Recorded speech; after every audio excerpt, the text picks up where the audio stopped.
Olá, sejam muito bem-vindos a mais um episódio do Mind Show. E uma pergunta, você acha que é possível o nazismo voltar nos dias atuais? Com certeza. Com toda certeza, né? A gente não ficou muito longe disso não, no Brasil. Para responder essa pergunta, nós vamos assistir um filme e comentá-lo logo em seguida, depois da vinheta. Então vem com a gente!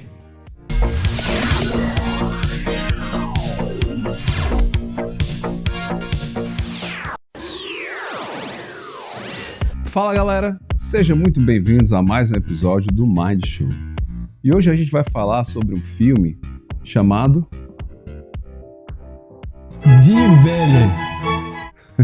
Esse bicho aí mesmo, não sei como se chama. Acho que o meu alemão tá um pouco enferrujado. Mas vamos chamar esse filme de... Tem que falar P da vida, porque o alemão fala P. De fala! Negócio assim. É porque quando você fala em alemão, né, parece que você tá sempre com raiva. É. Vamos chamar esse filme pelo nome, o título em português, que é A Onda, um filme onda, de dois... Olha a onda, onda, onda, olha a onda.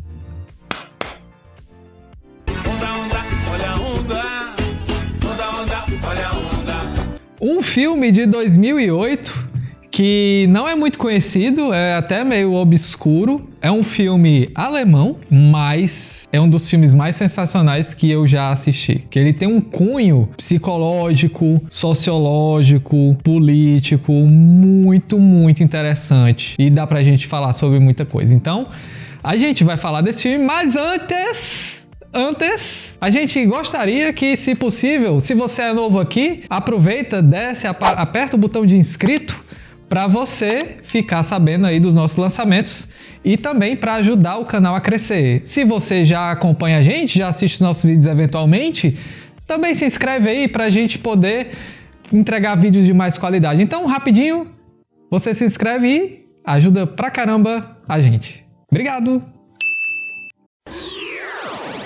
E Léo, o que é o contexto desse filme? Imagine você, Rafael Barros, caro Rafael Barros. Sou muito caro mesmo.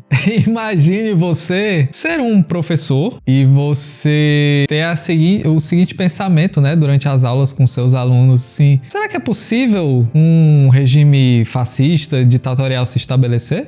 Entendi.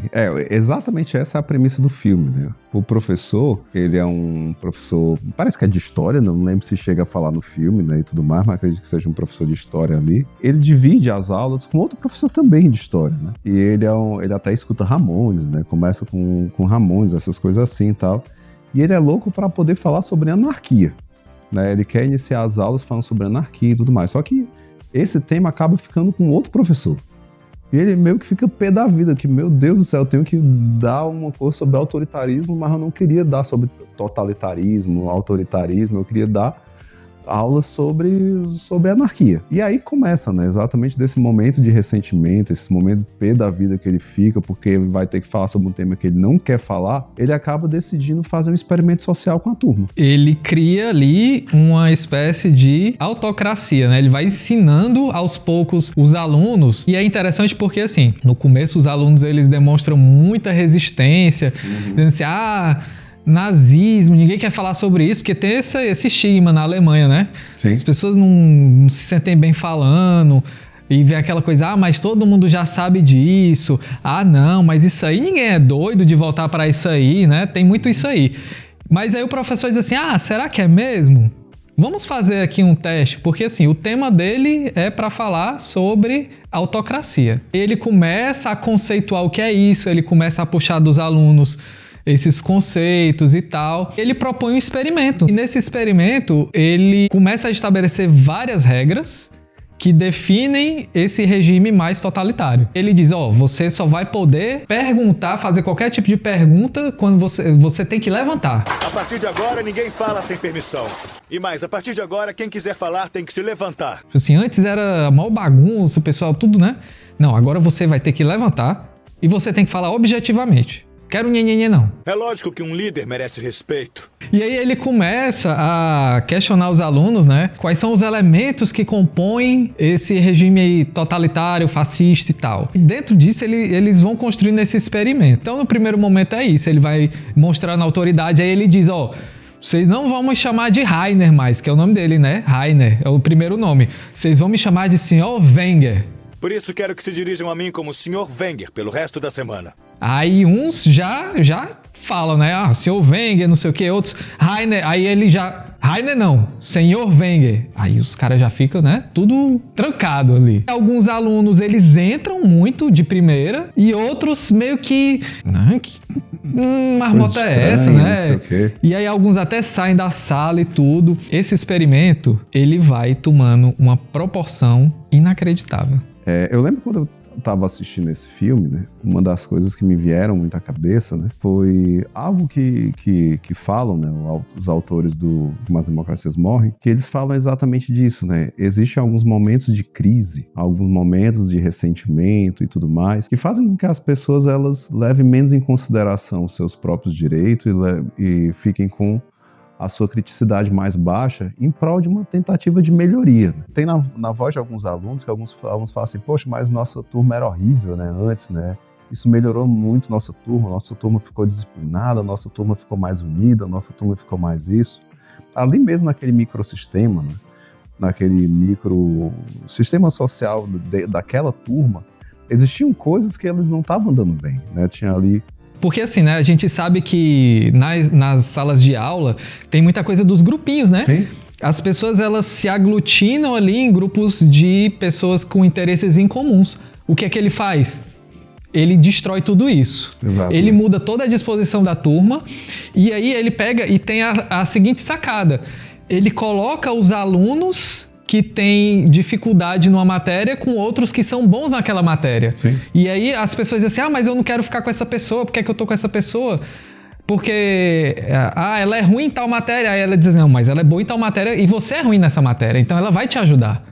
Então ele diz assim, a união faz a força. Então o objetivo aqui é que vocês sejam cada vez mais unidos e que vocês se fortaleçam. Então ele vai trazendo essa coisa da coesão do grupo para os alunos. União é poder. Querem saber por que eu mudei os lugares de vocês? Acho que a gente fica mais forte juntos. Bem legal, né? Por isso olhei suas notas e coloquei um aluno com boas notas ao lado de alguém com notas fracas. E era um problema inicial, né? Ali você tinha panelinhas, você tinha um grupo de excluídos, você tinha um grupo que era o grupo dos legais e por aí vai, né? E esses problemas, ele traz uma solução que de início é uma solução interessante até para os problemas, né?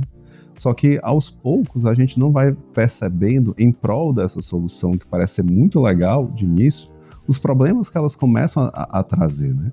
De início ele faz isso e aquelas pessoas que são excluídas, né, elas começam a se sentir fazendo parte do grupo, como se tivesse só um grupo, tudo mais, aqueles problemas sociais ficam mais fáceis. E é muito comum, né, como a gente falou, né, em épocas de crise, em situações de crise, a nossa criticidade ela fica muito mais baixa, né, e muitas vezes se aceita mais fácil uma posição que parece ser legal, mas que traz com coisas complicadas ali nas suas entrelinhas, né? E é exatamente isso, né? O pessoal começa a se identificar muito com aquela proposta do Sr. Wenger, né? Eles começam a abraçar aquilo de uma maneira muito rápida. E mesmo sendo um experimento de uma semana, é um experimento que mexe muito com ele. Um experimento onde esses que estão excluídos, eles começam a se sentir pela primeira vez incluídos, né? Inclusos, né? E tudo mais na dinâmica. E começa aí a parte complicada da história. Eu acho que você já se adiantou um pouco, né? Falou aí que o experimento tem uma semana, ele vai mostrando dia a dia o que é que vai acontecendo. Então, logo no começo ele vai explicando esses conceitos, o que é o fascismo, o que é uma autocracia e não sei o quê, como é que se constrói, e aí ele vai construindo isso ao longo dessa semana. A segunda coisa que eles fazem é assim, a gente precisa de um uniforme. Então, qual é o uniforme que eles escolhem? Eles têm a sacada, é uma coisa simples, né? Uma camisa branca. Eles começam a andar de branco. E aí depois, não, mas a gente precisa de um símbolo. Aí a gente precisa de um nome. A gente precisa de um gesto de identificação. Sim. E aí eles vão construindo. Qual é o nome que eles escolhem? A onda, né? Uhum. Que eles dizem assim, vai varrendo os nossos inimigos, vai passando por cima dos nossos inimigos. Então, cada um tem um papel dentro do grupo, né? Aí o cara lá desenha o logo, aí o outro, qual seria o gesto que a gente pode se identificar? E aí ele pensa assim, pode ser um gesto de onda, né? E aí ele faz assim, esse gesto, que é tipo... Que foi, macho? Ai, mano, não consegui levar a sério esse gesto, não. Na hora que o cara fala onda, olha a onda, eu pensei logo nessa música. Eu não ia levar a sério, não. Ó, a galera de branco ali, vai onda, toma onda, onda. Se liga agora nessa nova onda. Vai mostrando que alguns alunos, eles têm uma certa resistência, né? Tem uma aluna lá, a Carol, acho que é o nome dela. Eu pensei que era Carmen, depois eu fui olhar Caro, né, com K. Num primeiro momento, ela não se identifica com aquilo, né? Sim, Tanto que todo mundo chega de camisa branca e ela vai de vermelho. Aí o pessoal, cadê tua camisa branca? Não sei o que. Ela, não sei o que. Ela até cogita em usar branco, mas depois ela volta atrás e tal. E ela, ao longo do filme, vai se mostrando esse contraponto, né? Essa crítica, essa resistência contra aquela ideia que ela vai percebendo que as pessoas estão extrapolando, né? E de uma certa maneira, ela quase que ela entra, né, na onda, né? Muitas vezes a gente acaba se entregando a uma coisa desse jeito, né? Esses momentos de crise que eu tô social, mas também de crises pessoais, né? A grande maioria ali dos estudantes que se pegam de uma maneira mais firme, até o professor também, eles têm algum ressentimento da vida pessoal deles, né? Essa mocinha aí também, ela tem um ressentimento muito forte da vida, né? Em relação à mãe dela, o namorado dela, essas coisas assim. Ela busca mais disciplina, né? Porque acha que a casa dela é uma casa que não é disciplinada, que as coisas são muito jogadas ali, não há respeito a regras.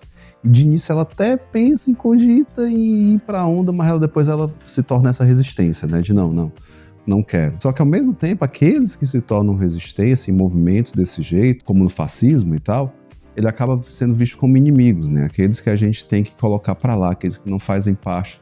Não é simplesmente tolerar o diferente, mas nós não podemos tolerar as diferenças, nós precisamos agir como um só.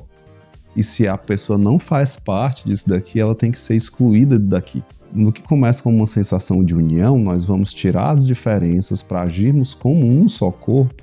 Na verdade, começa a funcionar como uma sensação muito forte de exclusão e uma intolerância à diferença, né? E o que acontece, né? Logo no segundo dia, quando o professor chega, todo mundo já se levanta em sinal de sentido, ele faz os alunos marcharem dentro da sala, né? Aí dizendo assim, como vocês se sentem bem quando vocês fazem isso, não sei o quê. E a galera entra e a galera curte aquele negócio de marchar na sala de aula e tal. E aí eles, sem orientações do professor, eles já vão extrapolando todas essas ideias que o professor trouxe, né? Então, eles pegam o símbolo, vamos criar adesivo, e saem pichando e colando adesivo pela cidade toda, tipo assim, agora é a onda e não sei o quê. Outros alunos da escola que ficam sabendo disso, eles começam a ficar interessados, eles querem entrar, que movimento é esse e tal, e aí eles querem entrar, não, mas para entrar você precisa passar pela iniciação, aí eles começam a criar essas regras, né? Uhum. Aí qual é a iniciação? Não, você tem que fazer o símbolo, né?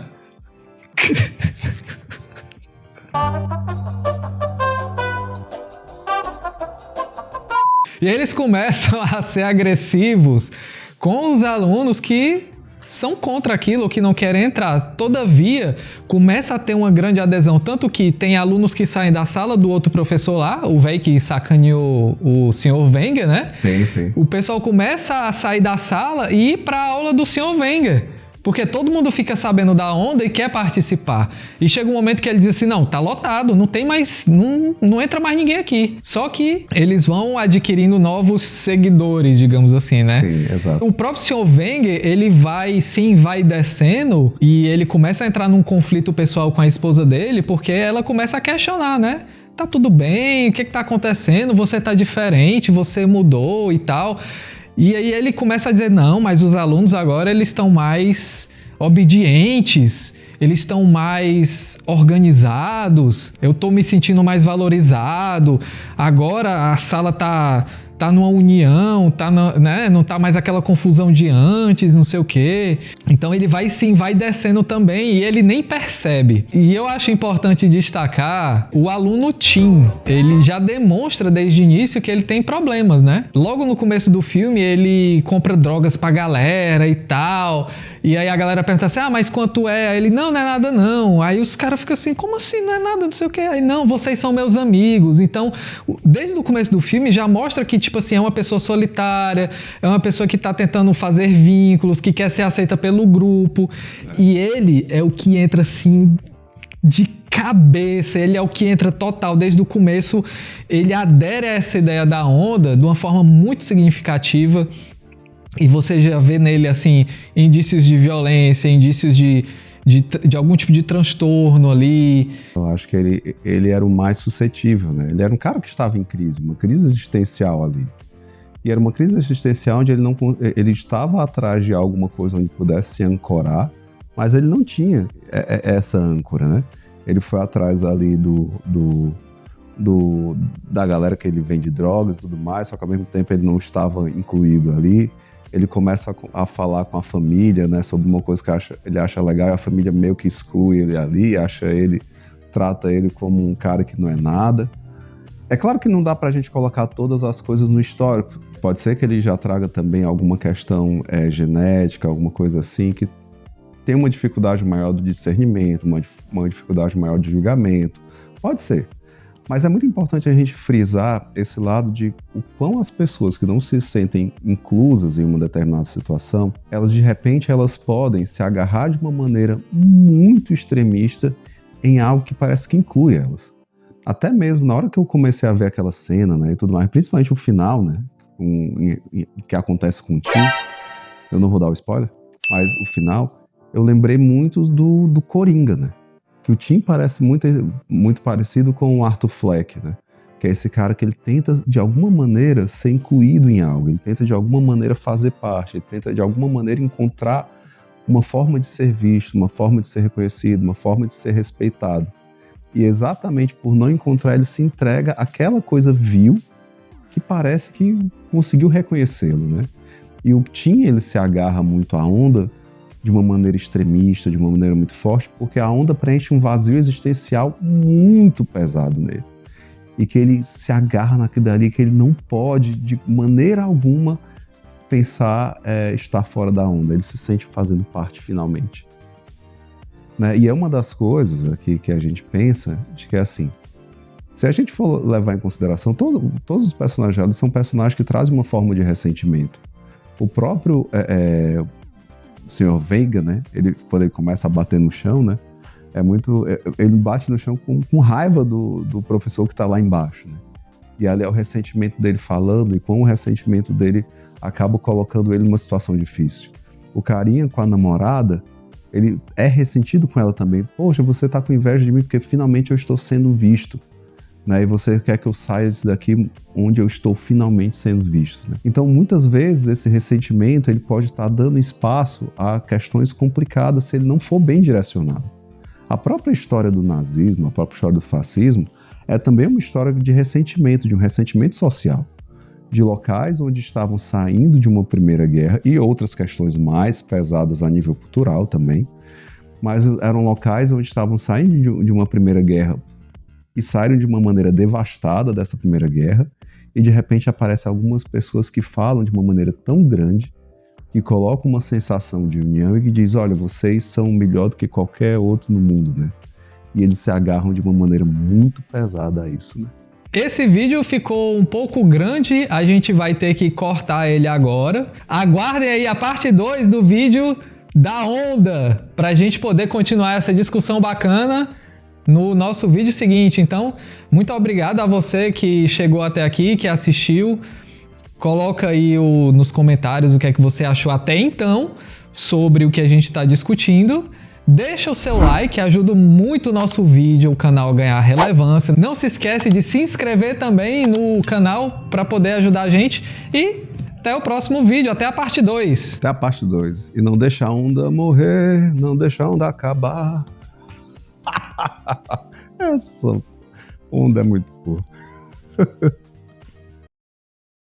Como é que é obrigado em alemão? Aftersade. Aftersade. Eu lembro só do negócio do TV Colosso. Doutor Aftersade. Aftersade, ó. Aprendendo para cachorro.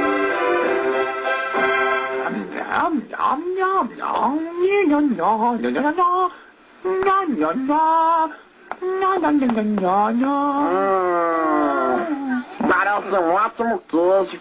Isso me faz lembrar que eu tô com fome. Ah, é muito bom.